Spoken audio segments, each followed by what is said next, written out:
¿Cómo están, amigos de 360 Femenil? Aquí estamos por fin, equipo completo con Gaby Batocletti. ¿Cómo estás, querida Gaby? ¿Cómo estás, Toño? Primero que nada, estuvimos de manteles largos, así que feliz cumpleaños para los dos. Mutuos. Ojalá Dios nos dé larga vida y nos siga dando la oportunidad de seguir compartiendo espacios y trabajando juntos. Así es. Pues hablando de trabajar, antes de entrar en materia de 360, cuéntame, ¿qué andabas haciendo? ¿Dónde andabas? Te extrañamos en los primeros programas del año, pero sabemos que andabas en otras misiones. Estábamos en el Mundial de la Kings League, en esta edición que fue en Brasil, y la verdad que lo disfrutamos muchísimo.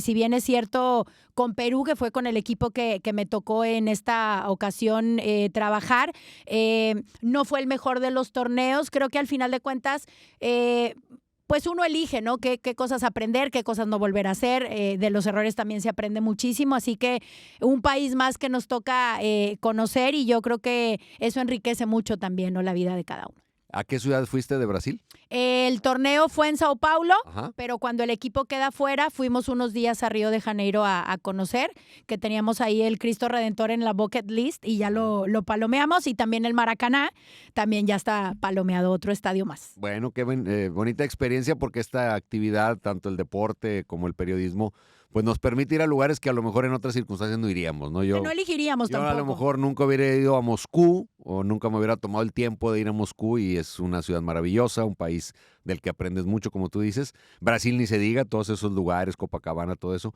que a lo mejor si en mi plan de vacaciones hubiera estado, pues hubiera elegido No lo otra hubieras, cosa, exacto. o no le hubiera dado la prioridad. Entonces, pues enhorabuena, Gaby, bienvenida Muchas gracias, ya extrañábamos. al cotidiano mundo del fútbol mexicano.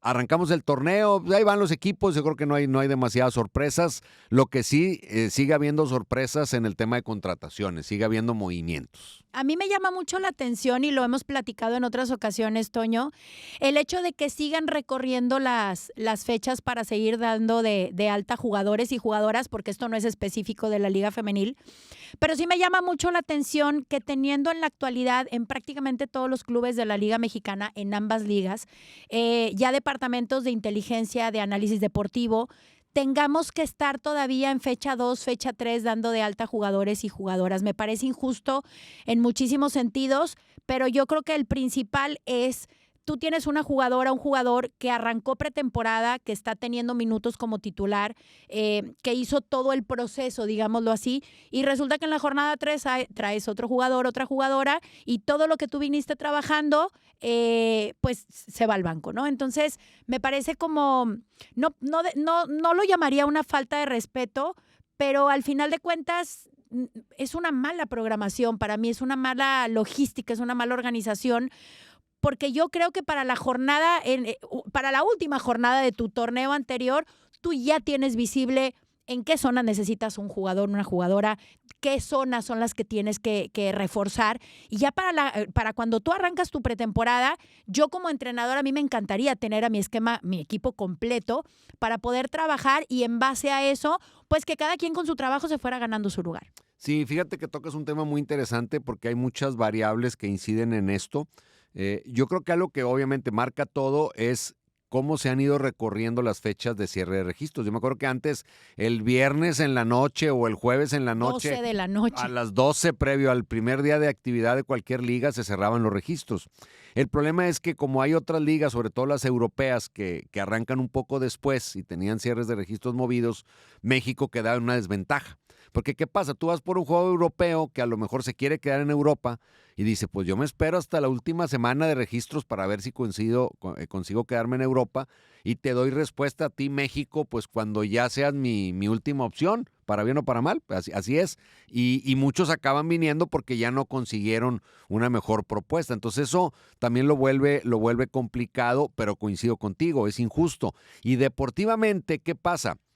En un torneo donde perder 3 o 4 partidos de la liga no afecta, porque vas a una liguilla y no importa al final, digo, para mí sí importa, pero no es determinante si quedé en tercer o cuarto lugar, si no quedé en primero para aspirar a ser campeón. Pues eso te da flexibilidad, como dices tú. Yo como entrenador, yo quisiera arrancar no el torneo, mi pretemporada con mi plantel, y trabajar con todos al parejo, porque luego empiezas a incorporar jugadores que no vienen a ritmo, que no vienen físicamente, que se van a tardar en entender la idea, y yo creo que eso puede terminar perjudicando más de lo que ayuda. hay equipos que se pueden dar ese lujo. Hoy un equipo como Tigres, un equipo como Rayados, como América, pues no lo desbalancea nadie. O sea, puedes traer un jugador a la hora que quieras y el equipo va a seguir caminando, pero sí me queda claro lo que tú dices.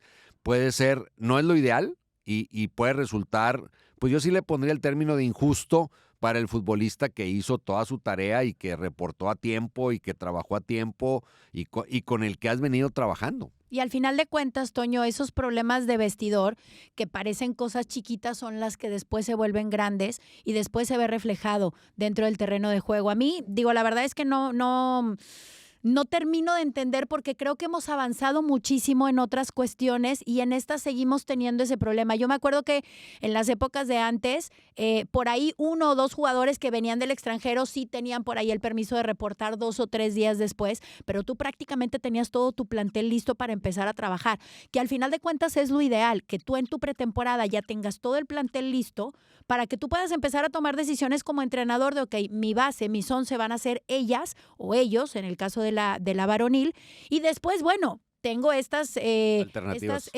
tarjetas de cambio, estas cartas de cambio para tener un plantel competitivo, completo. Y mira, si se me llega a lesionar ella, ok, tengo estas opciones, tú empiezas a ver tus variantes, ¿no? Y creo que como cuerpo técnico eso es muy bueno, ¿no? También hablábamos de jugadoras que vienen a los equipos regiomontanos o van a otros equipos que vienen de clubes en donde eran titulares indiscutibles y tenían prácticamente todos los minutos jugados y también con este proceso de en la jornada 3, en la jornada 4, pues te va a tocar que tú ya no vas a jugar y terminamos también con carreras que venían muy bien o con jugadoras y jugadores que venían en ascenso y los traemos para rellenar un hueco que por ahí no necesitábamos y no pensamos también en cómo le pega al jugador o a la jugadora esta falta de decisión que tienen varias instituciones. Sí, yo creo que hay equipos que se están reforzando por novedad, o sea, se están encartando. Se están encartando, le están moviendo para generar expectativas mediáticas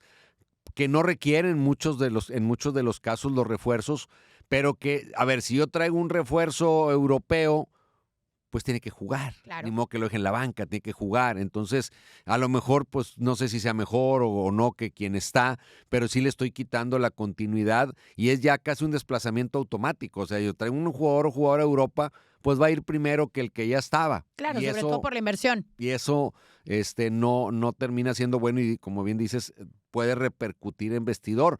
Yo creo que uno de los principios fundamentales del trabajo en equipo pues es la equidad, o sea, es la igualdad. Entiendo que hay figuras y hay jugadores de más nivel y que pueden tener una cierta percepción de autoridad, pero en la práctica del día con día se tiene que manejar el grupo. Tú has dirigido grupos como entrenadora y como directiva y el grupo lo tienes que tratar de mantener lo más equilibrado posible para que a pesar de las diferencias de jerarquía que pueden ser evidentes, pues el trato se sienta similar y todos cumplan con las mismas obligaciones y los mismos tiempos y demás. Y los mismos requerimientos, ¿no? Yo no te puedo pedir a ti, mexicana, una cosa distinta a la que le pido al extranjero y viceversa, ¿no? Creo que tenemos que tener mucha coherencia en ese sentido. Y hablando de la Liga Femenil, yo creo que la creación de la Liga fue para que la jugadora mexicana tuviera esa vitrina que cada torneo, Toño, siento que va perdiendo porque seguimos trayendo, seguimos abriendo el cupo de extranjeras, se sigue sumando, sigue siendo más grande, entonces la jugadora mexicana está quedando un poco rezagada y creo que ese era uno de los principales objetivos, una de las principales razones y causas por las que la gente iba también al estadio, estaba ahí apoyando a su jugadora nacional. Creo que la selección mexicana ha subido mucho de nivel a raíz y gracias a la creación de la Liga Femenil. Y creo que como que vamos avanzando y se nos van olvidando pues las premisas de por qué hicimos todo esto, de por qué se luchó para hacer todo esto, porque creo y soy una convencida y lo veo diaria, hay mucho talento mexicano en varonil y en femenil. Bueno, ahorita nos abocamos al femenil, pero la verdad es que yo estoy convencida que la jugadora mexicana cada vez genera un poquito más de expectativa, no en territorio nacional, pero sí en territorio, por ejemplo, en el caso de Estados Unidos, cada vez más universidades empiezan a voltear y empiezan a llevarse a niñas cada vez más chicas, cada vez más jóvenes, porque ven que hay un talento. Entonces, a mí sí me gustaría ser coherentes y si la liga es mexicana, pues que la prioridad sea formar y debutar a jugadoras mexicanas, ¿no? Sí, sobre todo cuando no tienes una necesidad inminente. Fíjate, en el varonil pasó mucho tiempo y sigue pasando que ante la obligatoriedad de la cuota de jugadores mexicanos, digo, en todas las ligas tienen ese tope, por lo menos en México, era el mexicano me sale muy caro, porque estoy obligado a tener 6 o 7 Claro. mexicanos y un extranjero me lo puedo traer por una cantidad mucho menor que un mexicano. Y ese era el argumento que justificaba la llegada de extranjeros. En el femenil no pasa eso. O sea, hoy una jugadora europea no viene por 3,000 pesos o por 5,000 pesos, como está la gran base de las jugadoras mexicanas. Digo, hay sus excepciones, pero la gran mayoría, la base que sustenta la liga, son jugadoras que reciben sueldos bastante bajos. Entonces, hoy el argumento económico no es la explicación de por qué traigo una jugadora del extranjero. Y lo peor es que esas jugadoras que llegan, que están más arriba del promedio en cuanto a costo, no son todas ellas mejores que lo que tenemos. Definitivo, yo creo que eso lo hemos venido hablando desde la creación de 360 Femenil, Toño.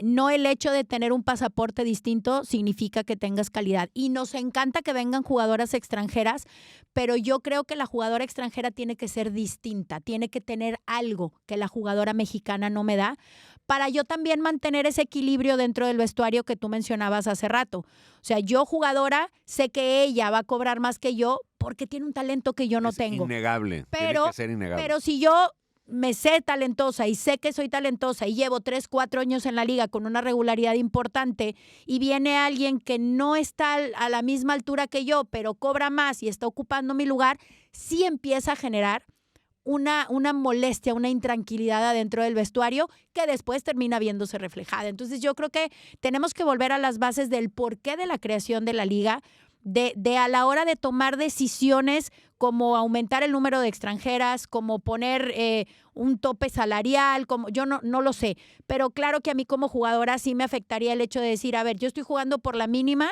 y ahora tampoco tengo minutos, porque después dices, bueno, estoy jugando por la mínima, pero soy titular, me lo he ganado, estoy desde la pretemporada poniéndole todo lo que le tengo que poner y después en la jornada 4 está bien, puede ser más talentosa, puede ser mejor, pero sí merma un poco en tu convicción de la calidad que tienes, del valor que tienes y sobre todo el valor que te da la institución también. Sí, pues ahí hay un reto importante, muchos lo entenderán, otros no, pero sí es un punto que hay que revisar.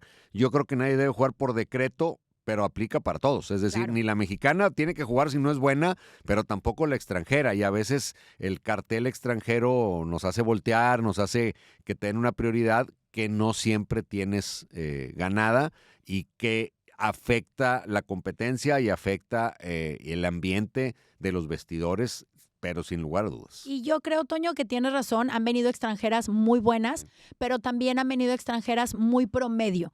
Que esa calidad la encuentras en México, ¿no? Yo creo que el trabajo de los visores es sumamente importante. A nivel nacional yo creo que hay mucha calidad, pero sí, obviamente hay que encontrarla. Pues seguimos platicando de esto y nos meteremos un poquito más en el desarrollo de la liga una vez que avance el torneo.